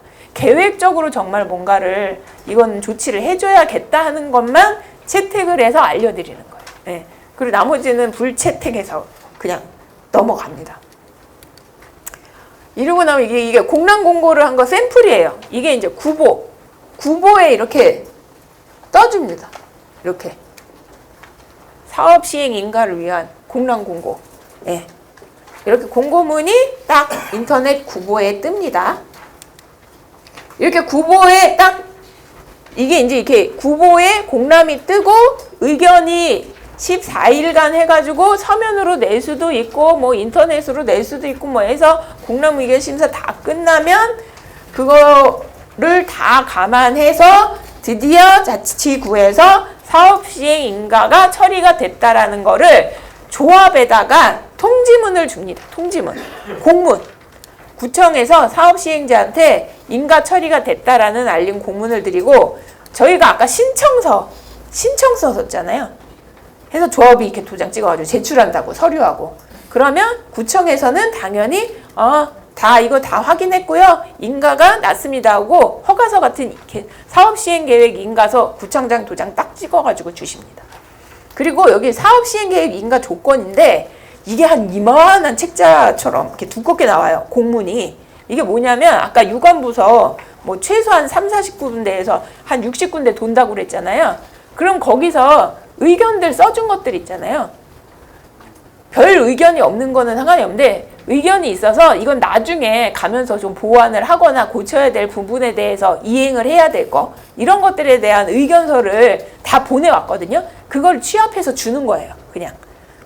그리고 고시문안 이게 이제 고시를 사업 시행 인가 알림 통지를 받아도 어디에 고시가 나야 된다? 구보에 구청 구보에 고시가 나야지 그 절차가 끝이 난 거다. 그래서 구보에 이렇게 낼 겁니다. 해서 안을 주시는 곳도 있고 아닌 곳도 있어요. 이게 뭐 법으로 조라가 아니기 때문에. 그리고 저희가 주택을 짓잖아요. 무슨 건축허가에도 국민주택 채권, 면허세 고지서, 그 다음에 뭐 과밀부담금 내지는 재건축 초과 뭐 부담금 뭐 이런 것들 관련 고지서들을 이 사업 시행 계획 인가를 내면 주도록 돼 있는 것들이 있어요. 그거 고지서들 쭉 주시고요. 제일 중요한 것 중에 하나가 이거예요. 재개발에서만입니다. 수용 또는 사용할 토지, 건축물 및 소유권 이외의 권리 명세서라는 게 있어요. 이게 사업시행계획 인가 접수할 때도 이 도서가 있는데 정비구역 내에 있는 모든 지번에 있는 토지, 건물 조서의 내용과 소유자 이름, 그 다음에 소유권 이외에 우리 근저당을 했다거나 뭐 이런 거 있잖아요. 그런 게 여기에 다 적혀 있어요. 이게 왜 여기 있어야 되냐면 여기 사업시행계획 인가를 하면서 재개발은 재건축과 달리 반대하시거나 사업에 참여를 못 하시는 분들의 경우에 특단의 조치가 매도 청구 대신 뭘 한다고 써 있었잖아요. 수용. 그 수용을 하기 위해서는 요 사업 시행 계획 인가할 때 협의를 중앙토지수용위원회에다가 보내요. 그래서 거기서 이거는 재개발이고 공익사업이니까 이거는 이 목록 안에 있는 사람은 만약에 사업에 참여를 못한다 그러면 수용을 해도 된다라는 인정을 받아요. 근데 만약에 요 조서를 잘못 썼어요. 안에 내용을. 어느 필지가 0.2회밖에 안 되는데 그게 체크를 못 해가지고, 왜냐면 엄청 도면이 큰데 거기를 확대해서 다 봐야 되는데 만약에 놓쳤어. 설계를 하는 쪽이든 어느 쪽이든. 그래서 그 직원이 누락이 됐어요. 근데 나중에 더 과정이 지나고 나서 우리 여기 착공하고 뭐 뭔가를 해야 되는데 수용을 해야 될 때 수용을 못 해요. 거기는. 그럼 어떻게 되냐? 그 순간에 절차에서 멈추고 이 사업 시행 계획인가를 다시 하셔야 돼요. 그 한 집원 빠진 것 때문에. 이 안에 무조건 다 있어야 돼요. 네. 그리고 임대주택 대상자는 지금은 이제 한 번밖에 안 된 제도를 지금 또 그새 바꿨습니다. 이거 강의자료 만들고 이게 서울시에 또 바꿨는데, 임대주택은 주택 복지 차원에서 국가에서 기부 체납을 받은 다음에 각 소득별로 무조건 영세하신 분들이 들어가는 게 아니에요. 저희가 생각하면 막 영구임대 막 이런 거 생각하시잖아요. 요즘 무조건 그건 아니에요. 그 소득 분위별로 들어가는 전세같이 쓰는 임대도 있고요. 다양하게 있습니다. 그 청년층이 19세에서 39살까지예요. 그러니까 신혼부부도 끼고요. 막 다양하게 이 임대주택을 활용하고 있거든요. 그래서 그 임대주택에 특히 이 재개발하면서 이 구역 안에서 임대아파트에 들어갈 요건이 대신 내가 만약에 원래 조합원이에요. 근데 내가 현금 청산을 받게 됐어요. 그러면 이분도 1가구 1주택이었는데 집을 불가피하지만 내가 포기를 한 거잖아요. 아파트를. 그럼 그분도 임대아파트 요건에 해당이 되시면 들어가실 수 있는 거예요. 그게 다양해요. 그러니까 임대아파트 하면 막 치를 떠시면서 막 우리 아파트 막 뭐 거지같이 되는 거 아니야 하시는데 요즘은 임대아파트에 들어가시는 분들이 엄청 다양한 유형이 있어요. 영구임대 같은 경우는 최근에는 거의 들어가는 게 별로 없어요. 왜냐하면 영구임대는 SH나 LH가 따로 확보를 해야지 이런데 고급화해가지고 짓는데 그분들이 거기서 관리비를 어떻게 내요? 관리비를 못 내죠. 관리비는 다 내 돈으로 내야 되는데. 그래서 이 임대주택이 마냥 그렇게 나쁜 시설이라고 생각을 하시면 안 됩니다. 예. 들어가는 계층이 굉장히 넓다. 이제는. 예. 그래서 임대주택을 일단 사업시행 인가 때에도 일단 조사를 해요. 세입자 중이나 이렇게 해서. 그래서 임대아파트 나 요건 되는지 조합에선 하는 게 없어요. 그냥 주민들 세입자나 누가 서류를 내면 그걸 넘기기만 하면 돼요. 그 판단은 구청에서 1차 판단하고 SH로 넘어가서 판단을 해서 정해주는 거고, 조합에서 임대아파트를 내가 입주를 시켜주고 안 하고가 아니에요. 그냥 우리는 임대 용적률을 더 받기 위해서 그냥 임대아파트를 건립해서 주는 것 뿐이에요. 그것도 공짜로 주는 것도 있고 건축비를 받고 하는 것도 있어요. 네. 그래서 마냥 임대아파트를 영구임대아파트라고 하시면 안 돼요. 이렇게 하면은 이렇게 구보에 사업시행 인가가 처리가 됐다고 고시가 땡땡 쳐집니다. 네. 요게 제일 중요해요. 요게 나야지 드디어 사업시행 인가가 끝난 겁니다. 그리고 이제 저희가 사업이 막 가다가 설계 변경도 하고 기타 등등의 여러 조건으로 뭘 바꾸게 됐어요. 그러면 법에서는 일일이 이거는 중대한 변경이고요. 이거는 그냥 경미한 변경이고요. 이렇게 나누지 않고요. 그냥 딱 한 가지 이렇게 요거에 해당하면 경미한 변경이니까 총회 같은 거 주민 동의 안 받으셔도 돼요. 예. 변경되는 내용을 구청에 서류만 갖고 오시면 저희가 처리해 드릴 겁니다. 아까는 보면은 뭐 심의도 받고 그다음에 도서 만들고 총회도 하고 공람도 하고 막 이랬잖아요. 요 경미한 변경, 요 1번부터 여기 12번까지 요거에 해당하는 상황이다. 그러면 주민들 총회 안 하셔도 되고요. 접수해도 공람 안 해도 되고요. 구청에서 법규에 맞는지 확인하고 처리만 해드립니다. 네.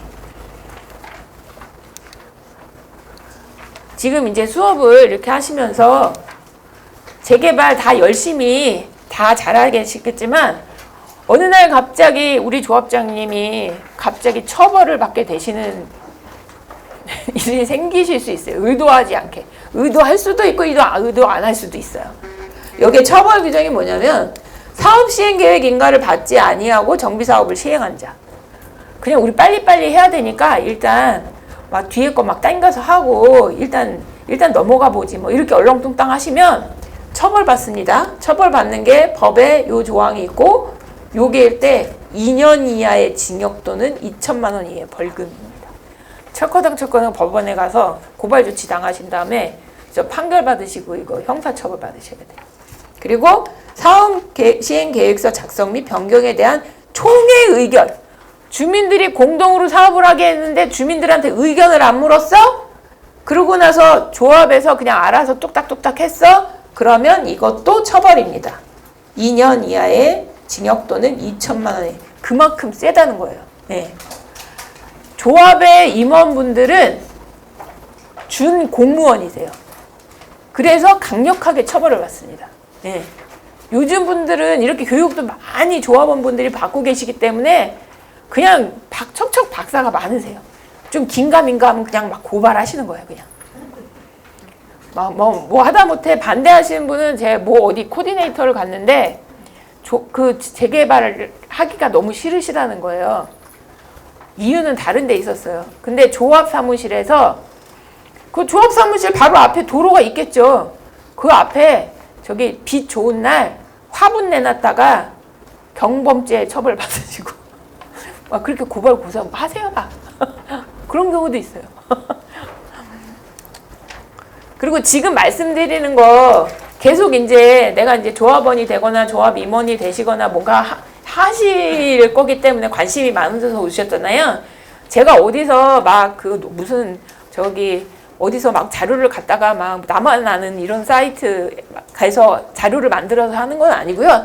다 이런데 들어가면 다 있어요. 제가 말씀드린 거. 그리고 도시정비법은요. 1년에도 3번, 4번은 기본 바뀌고요. 지금 또 바뀔 예정입니다. 그러니까 항상 새로운 법을 보셔야 돼요.